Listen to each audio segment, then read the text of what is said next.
UMKM ya, usaha menengah mikro ya, mikro kecil dan menengah ini menarik ya, kelihatannya kecil gitu untungnya. Kalau dilihat kira-kira yang pernah ngerokok nih dulu, satu batang rokok itu, atau yang pernah jualan rokok, Pak Agus pernah kan dulu jualan rokok ya, berapa kira-kira untungnya satu batang rokok itu? Kalau satu batang 2.000 ya paling 200 rupiah kira-kira begitu ya untungnya. Tapi kalau ada 1.000.000 batang yang terjual ya, ya tinggal dihitung aja 200 kali 1.000.000, 200 juta. Dan itu tidak mustahil untuk Jawa Barat saja untuk bisa 1.000.000 si kecil ya. Ya, untuk Jawa Barat tuh bagaimana kalau se-Indonesia, kalau Pak Bowo bilang sa-Indonesia ya, tapi orang Sunda sa-Indonesia mah biasa. Saudara-saudara sekalian yang saya muliakan, nah, berangkat dari persoalan itulah kita mencoba menggali potensi kekuatan umat ini yang kelihatannya masih ada dalam kategori miskin ya, tetapi sebenarnya kalau kita lihat potensinya ya tidak miskin, insya Allah cukup memadai. Saudara yang pernah menjadi ketua Basnas Depok ya, omsetnya berapa tuh Saudara per tahun? Sewaktu Pak Aceng aja, Saudara Aceng memimpin waktu itu. Berapa ya per tahun? Tapi belum tergali semua. Sampai 20 miliar, 30 miliar. Berapa? Di bawah 1 miliar sebenarnya. Di bawah 1 miliar per tahun. Itu yang masuk ke Basnas saja kan ya. Tapi yang terkumpul di lembaga amil zakat lain sih bisa miliaran ya. Nah ini sangat jauh ya dari harapan sebenarnya. Saya suka ngitung-ngitung Saudara, kalau penduduk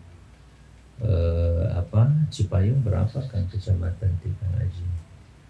100 ribuan. DPT. Enggak pakai ribuan, harus 100.000 lebih. 100 ribu lebih. Oke, DPT-nya berapa kemarin? Sampai 100.000 lebih itu DPT. Ya kalau kepala keluarga ambillah katakanlah sekitar 50.000 ya Kang ya. Nah 50.000 tadi kalau sehari 1.000 saja mereka mau infak begitu atau apalah bahasanya, bagaimana bisa mengumpulkan satu kepala keluarga 1.000 rupiah kali 50.000 berapa kan? Cepet kalau ngitung duit apa ya? Ya ngitung duit aja susah nih ibu-ibu. Ya jadi kalau 1.000 kali 50.000 tidak kurang dari 50 juta per hari, asal ngambilnya per hari Pak. Yes. Ada modal semacam donasi gitu ya, donatur kayak perelek ya. Pereleknya kan kalau dulu segini ya, sejumput beras, sekarang sih 1.000 perak aja deh gitu, syukur-syukur bisa 2.000. Nah itu bisa bayangkan kalau sehari Pak Aceng bisa menghimpun 50 juta, maka dalam sebulan berapa? 1,5 miliar bukan? Buat kecamatan cukup lebih 1,5 miliar gitu. Nah tinggal saya cuman ngomporin aja dari kemarin begitu. Gimana kita membuat sistem tadi, kalau ada keinginan supaya berlipat kadar bangsa, kadar umat, kadar dai segala macam, ingin berlipat harus ada sebuah sistem dari sisi pendanaannya kuat, tapi juga yang terpenting jaringannya terbentuk dengan baik. Pertanyaan berikutnya, di sini ada berapa kelurahan? Ada 5. 5 kelurahan, berapa RW total? Total RW ada 100. Ada lebih. Rata-rata berapa? 60-an ya. Kira-kira berapa? 60-an. Rata-rata 12-an. 12 RW rata-rata. Kalau RT berapa tuh? Variasi juga. Ada yang satu RW itu rata-rata 5 aja ya. Ya. Jadi sekitar kalau 12 kali 5 berapa tadi? 60 kali 5 300 RT. Nah kalau kita itu saja Bu yang membeli jualan kita. Ambillah yang jadi kebutuhan pokok sehari-hari. Apa misalkan yang paling gampang kan beras ya. Satu keluarga biasanya paling tidak 1 kilogram tuh. Ya, jadi kalau tadi kita bisa menjual sampai ke 3.000 kilogram per hari, itu artinya kita punya ya stok harus paling tidak pasien 3 ton per hari. 3 ton per hari itu minimal setengah hektar.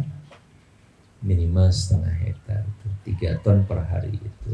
Jadi multiplier efeknya sangat tinggi. Kenapa? Karena kita bisa di tengah misalkan teriaknya para petani padi dengan jatuhnya harga gabah, kita hadir sebagai kelompok mitra solusi mereka. Kita bisa menjadi mitra solusi mereka yang kemudian bisa kita selamatkan.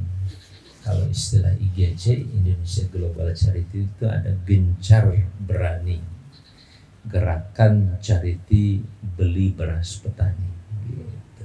Mantap gak? Maka silahkan mau digunakan konsep itu. Bagi kita sih tidak terlalu penting pakai IGC atau pakai apa. Yang penting adalah bagaimana dakwah itu mengalir ya, seperti air menjadi jawaban atau ya penyegar ya kehausan masyarakat terhadap problematika kehidupan ini, yang kalau nanti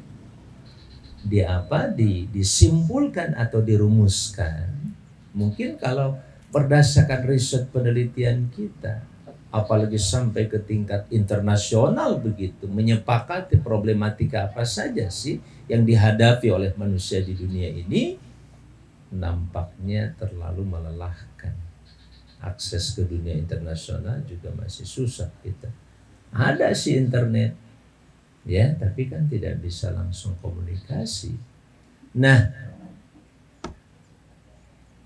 lembaga internasional setingkat PBB melakukan riset, penelitian dan sebangsanya untuk merumuskan problematika bangsa-bangsa. Nah, problematika bangsa di dunia itu hasil penelitiannya kemudian menghasilkan sebuah solusi untuk 17 persoalan hidup manusia yang dikenal dengan SDGs, ya. Apa SDGs itu?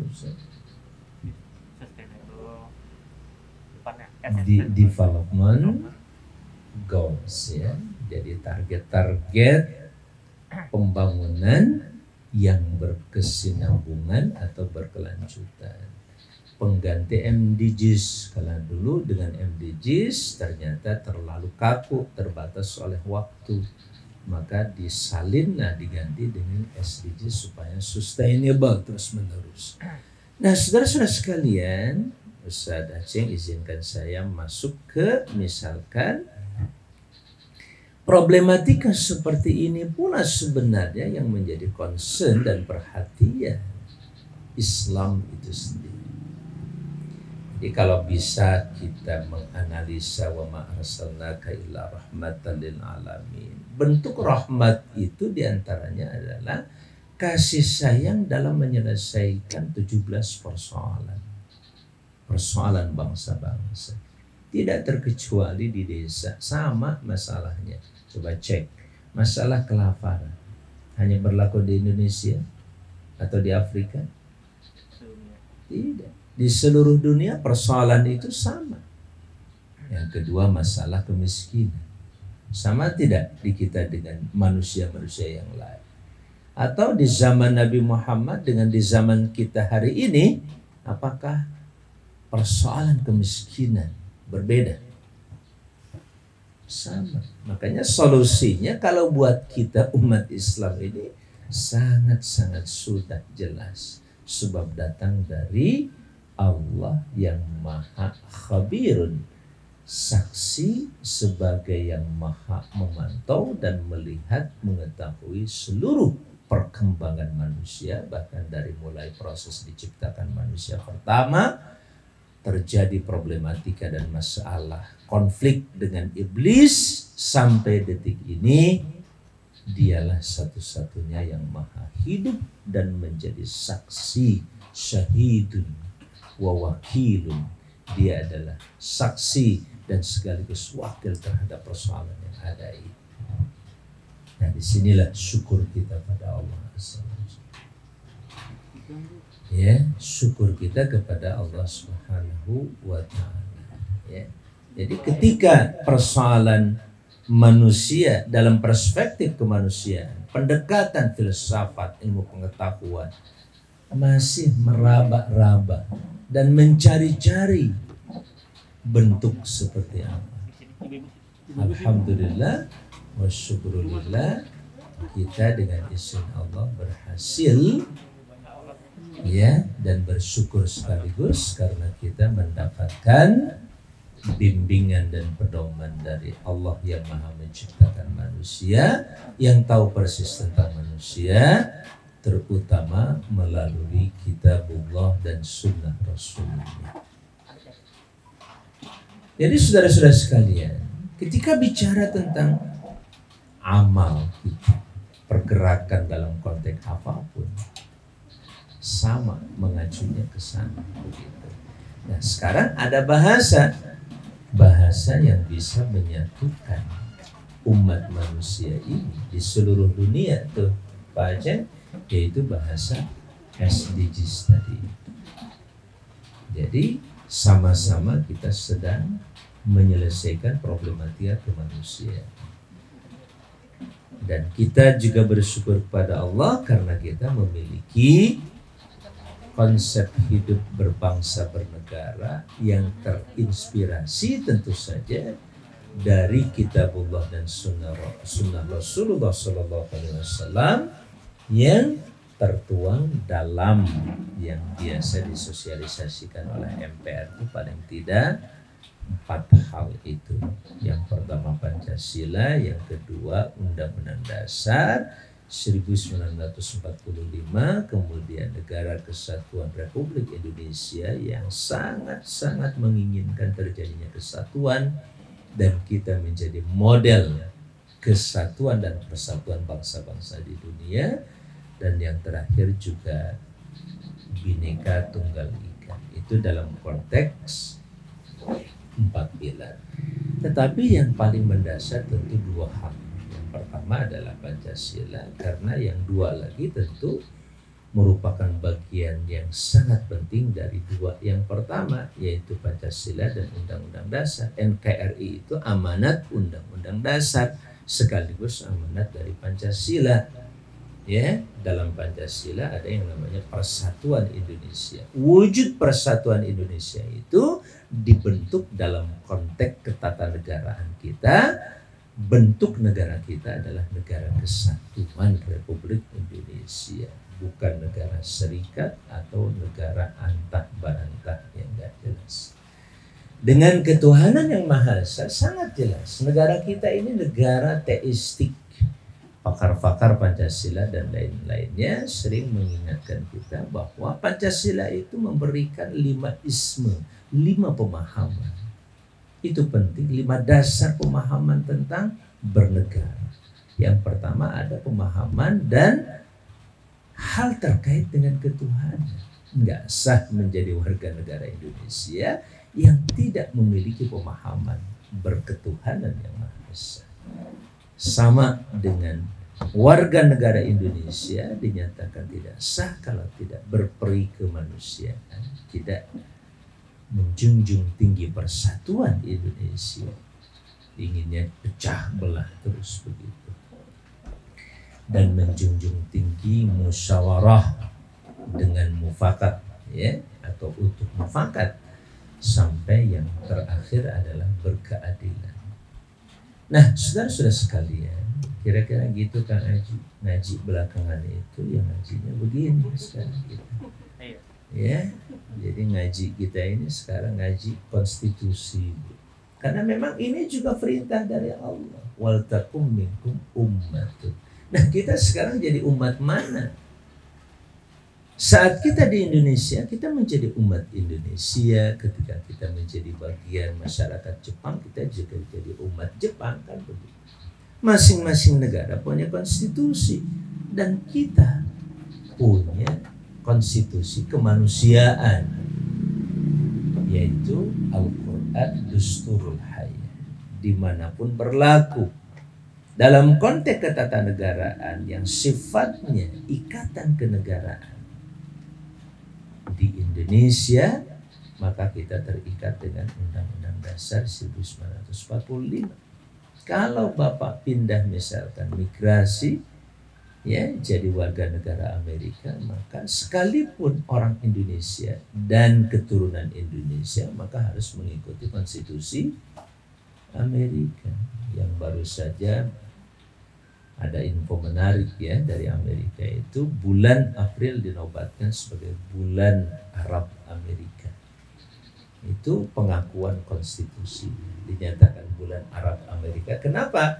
Itu menunjukkan satu model atau contoh bahwa Amerika betul-betul sebagai negara terbuka untuk bangsa-bangsa di dunia. Dan memang dari awal juga Amerika itu kan kumpulan dari bangsa-bangsa, berbagai bangsa luar terutama, ya, orang Perancis, orang Inggris yang pindah ke Amerika.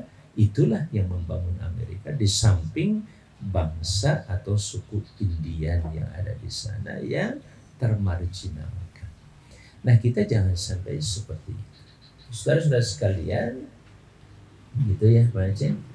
Ngawas itu gini, ngawas Pancasila, ngawas Undang-Undang Dasar.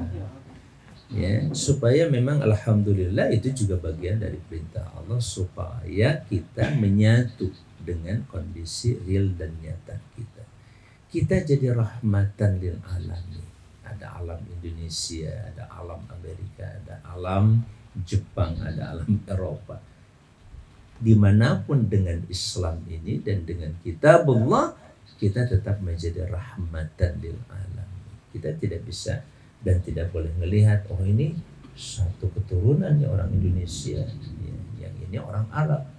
Ya, tidak bisa kita melakukan diskriminasi dalam konteks itu. Dalam ajaran Islam juga dilarang.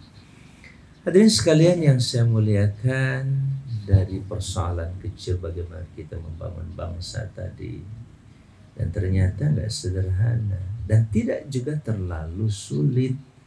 Ya, yang penting ada bahasa think globally, act locally. Berpikirlah secara global bahwa kita adalah manusia diciptakan Allah itu ukhrijat linnas, untuk dan bisa serta mampu melayani seluruh manusia. Selama dia manusia, mau orang Papua, mau orang Makassar, mau orang Sunda, Jawa, sama. Apalagi orang Indonesia, orang Jepang, orang Amerika, orang Cina, sama. Allah itu mempromot kita menjadi khaira ummatin ukhrijat linnas. Tetapi tidak sekedar dipromosikan, hadir, punya peran. Ta'muruna bil ma'ruf wa tanhauna 'anil munkar. Saya sampaikan sedikit lagi. Nah, ta'muruna bil ma'ruf wa tanhauna 'anil munkar itu merupakan peran utama dari khairu ummah. Kenapa Allah mempromosikan sampai setingkat itu? Karena kita sudah diawali dengan proses pembentukan ummah dari awal dengan 3 tugas utama. Yang pertama yad'una ilal khair, yang kedua wa ya'muruna bil ma'ruf, yang ketiga yanhauna 'anil munkar. Halo. Lanjut nggak nih? Lanjut dulu. Serius banget sih. Habis ustadznya serius. Yad'una ilal khair, ngajak kepada kebaikan itu sudah menjadi kebiasaan hidup kita. Jadi karena kebiasaannya yad'una ilal khair, maka Allah menggunakan kata khair untuk menjadi ciri kekuatan kita, khaira ummah. Dan pastikan kebaikan itu hanya dari Allah. Biyadikal khair. Kan itu doa kita setiap pagi atau sore membaca Qulillahumma malikal mulki tu'til mulka man tasha wa tanzi'ul mulka mimman tasha wa tu'izzu man tasha wa tudillu man tasha biyadikal khair innaka ala kulli syai'in qadir. Sekaligus Bapak dan Ibu sekalian, ayat ini ayat yang sangat konstitusional. Kenapa? Bicara tentang substansi kekuasaan. Kalau bicara konstitusi, undang-undang dasar tadi, isi utamanya apa sih? Halo? Konstitusi itu isi yang paling utama adalah aturan tentang tentang kekuasaan, tentang kedaulatan. Dan ayat itu sudah cukup mewakili seluruh dimensi yang diperlukan. Mulai dari pemilik kedaulatan itu siapa? Dalam konteks kemanusiaan secara keseluruhan, kalaupun kemudian kita membreakdown di masing-masing negara di mana kita tinggal, kekuasaan bisa sesuai dengan kondisi lingkungan masyarakat. Tapi sebagai hamba Allah, ya, kita ini mengakui bahwa yang maha malikal mulki, pemilik itu pasti berkuasa. Walaupun kita ceritanya pemilik kedaulatan, tapi kadang-kadang atau seringkali rakyat itu katanya pemilik kedaulatan, tapi tidak berkuasa. Halo? Sementara yang berkuasa seakan-akan memilikinya. Orang tanah di sebelah itu kan milik negara, dan negara itu milik bangsa dan rakyat ini. Terus ketika negara menjualnya, seenaknya aja nggak bilang dulu ke kita. Halo? Bilang. Dari mana? Dari undang-undang. Kan kita yang nyerahin amanat kepada sekelompok orang yang dibagi 3. 1 legislatif, yang membuat aturan undang-undang pertama dan paling mendasar, undang-undang dasar. Kemudian kelompok masyarakat yang kedua sebagai pelaksana undang-undang, yaitu eksekutif. Dan yang ketiga penegak undang-undang ketika terjadi penyimpangan, yaitu yudikatif melalui pengadilan dan peradilan. Itulah isi undang-undang. Undang-undang dasar itu isinya yang paling fundamental itu. Karena Bapak Ibu sekalian, persoalan ketatanegaraan itu yang paling mendasar memang persoalan kekuasaan dan kedaulatan. Nah, ayat ini mengingatkan pada kita, dan itu landasan filosofis hidup kita yang berketuhanan Maha Esa berdasarkan ajaran Islam. Paham? Jadi ketika kita melalui sebuah proses demokrasi, misalkan pemilu, kita pengennya si A, tapi ternyata yang menang si B. Terlepas dari prosesnya jujur atau tidak, ada kecurangan atau tidak, begitu terjadi pelantikan, ya sudah, kita kembalikan ke Qulillahumma malikal mulki tu'til mulka man tasha. Dan ayat ini ternyata erat hubungannya dalam salah satu sebab nusulnya itu yang saya baca, Ustaz Aceh, terkait dengan Futuh Mekah. Ketika Mekah itu dibuka oleh Allah melalui Rasulnya dan menjadi bagian dari masyarakat Muslim, saya agak kurang pas kalau bahasanya penaklukan. Ditaklukkan itu seakan-akan diperbudak. Kalau futuh itu artinya Fathu Makkah, dibuka. Pikiran orang-orang yang jadi penduduk Makkah waktu itu nolak Nabi terus sampai mengusir Rasulullah di akhir hayat Nabi di tahun ke-8. Ke-8 atau 8 ya. Yang kemudian Nabi haji wadanya di tahun ke-10. Nah, di saat itu dibuka oleh Allah pikiran mereka. Makanya yadkhuluna fi dinillahi afwaj. Begitu dibuka, otak-otak hati mereka, sudah 20 tahun. Ya, ada cerita Ustaz Bilal itu kan kesal gitu yang ngelihat Abu Sufyan itu dari dulu kan jadi muslim. Bahasa kitanya kira-kira begitu, orang Cipayung pakai perang segala dari dulu ke susah. Enakan di Islam itu. Bahkan ketika terjadi Futuh Makkah, Abu Sufyan termasuk salah satu jaminan keamanan dari Rasulullah SAW. Yang masuk Ka'bah selamat, yang masuk rumah Abu Sufyan pun selamat. Antumut talaqa, hari ini kalian bebas dan lepas. Lepas dari apa?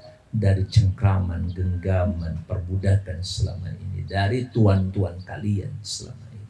Dulu Nabi di awal-awal di Mekah 13 tahun kan mendakwahkan itu. Ya, jadi kesal-kesal juga dari dulu kan saya. Nah, hadirin sekalian yang saya muliakan, seperti itu Allah Subhanahu wa Ta'ala ya membimbing kita sebagai hamba-hamba. Karakter tadi yad'una ilal khair ya.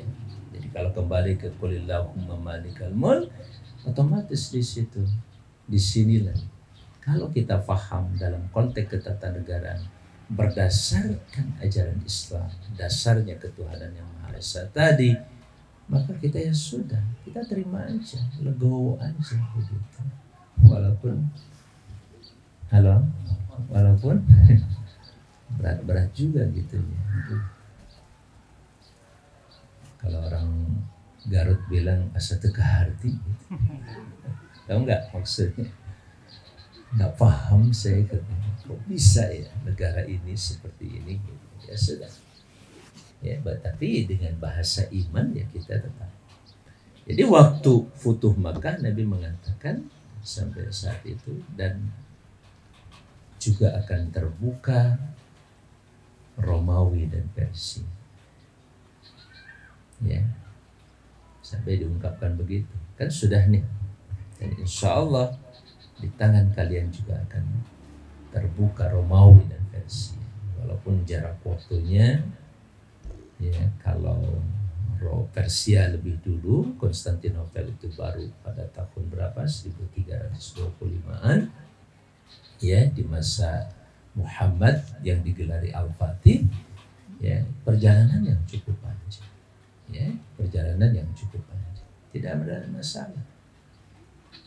Nah, orang munafik ya sangat dumal juga ya, bahasa Cipayungnya kita kira-kira begitu ya. Kalau bahasa kita kan atau bahasa Cipayungnya, wah mimpi kali ya gitu ya. Pengen apa sih dibandingkan dengan Romawi Persia? Romawi Persia itu dua bangsa besar. Ya, seakan-akan mustahil lah gitu ya. Udah dapat Mekah dan Madinah saja masih pengen Romawi Persia, rakus banget begitu. Itu teksnya begitu, wa tama'a fi al-furs wal rum ya. Maka Allah turunkan ayat ini. Tidak ada yang mustahil bagi Allah, karena Dia pemilik kedaulatan dan kekuasaan. Qulillahumma malikal mulk. Nah, saudara sekalian, dengan izin Allah tidak ada yang mustahil, padahal berapa kekuatan waktu ini? Kecil. Jadi rajin-rajinlah membaca ayat itu, mu'minan billah, yakin pada Allah. Tidak ada yang mustahil bagimu ya Allah.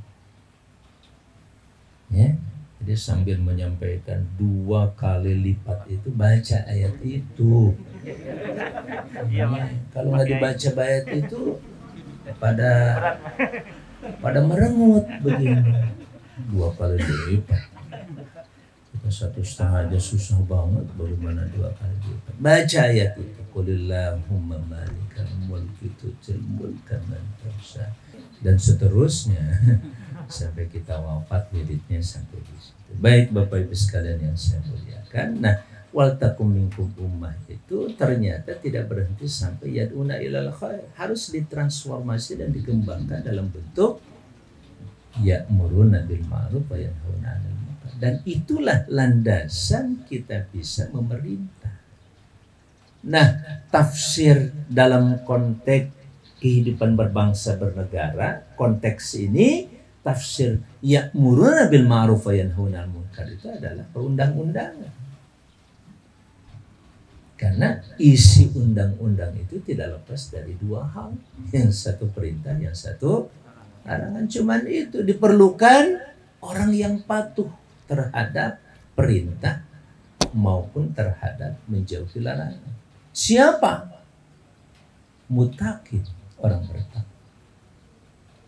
Jadi biasanya saya maju dari 102 ke 110, sekarang dari 110 mundur ke 102.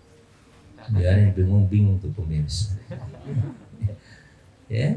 Nah, jadi untuk mempersiapkan umat seperti tadi maka diperlukan individu-individu yang dibentuk dengan 3 potensi tadi atau 3 variabel hidup yang sangat menentukan, yaitu iman, takwa, dan tidak pernah cita-cita dalam hidup kecuali untuk kehidupan setelah kematian. Itu yang paling penting yang disebut dengan husnul khatimah. Pilihan orang terbaik, para nabi, para rasul tidak minta dunia. Saya bekerja dapat apa? Ustaz Ajeng sudah jadi pimpinan zakat. Saya belum dapat apa-apa di sini. Ustaz Amang sudah di DPD. Aneh bagian apa? Nggak usah ya. Halo, masih ngitung-ngitung begitu? Jangan. Imanan wahtisaban itu ke Allah. Sama saya juga berkeliling membangkitkan. Alhamdulillah ternyata terselamatkan oleh Allah. Ustaz Aceh kadar tetap soleh. Semuanya mudah-mudahan jadi amal saleh. Jangan ngitung-ngitung amal. Gak seberapa. Toh kita juga la haula wala quwata illa bila bisa ngomong gini aja karena Allah memberi daya dan kekuatan. Ya, di sini kita diingatkan dengan bahasa Allahu Ghaniyyun. Jadi kalau tadi ada SDGs, ya kita punya apa? Satu-satunya yang paling utama buat kita adalah Allah saja. Baik hadirin sekalian yang berbahagia, kalau sudah itu menjadi patokan hidup kita dan ini diingatkan oleh Allah di setiap sholat ke sholat, Jumu'ah ke Jumu'ah, dan Ramadan ke Ramadan. Allah saja cita-cita kamu, hidup kamu ini. Bahwa kemudian terjadi pergeseran, ketergelinciran di jalan, maksiat dan lain sebagainya, segera kembali ke Allah. Lanjutkan dengan taba wa aslaha, bertobat dan berbuat kebaikan dan perbaikan. Wallahu a'lam. Jadi ketika Allah menyiapkan kita dengan kutiba alaikumusiyam, ujungnya la'allakum tattaqun, karena pribadi ketakwaan itu yang sangat dibutuhkan dalam konteks kehidupan pribadi, keluarga, masyarakat, bahkan berbangsa, bernegara. Negara itu sangat membutuhkan warga negara yang patuh terhadap undang-undang. Kepatuhan itu ada dalam kata takwa, menjalankan perintah dan menjauhi larangan. Dan kita sudah terlatih di tingkat pribadi, terlatih di tingkat keluarga, terlatih di tingkat kita membentuk masyarakat atau organisasi politik atau sosial massa. Kita sudah terlatih dengan ketaatan itu.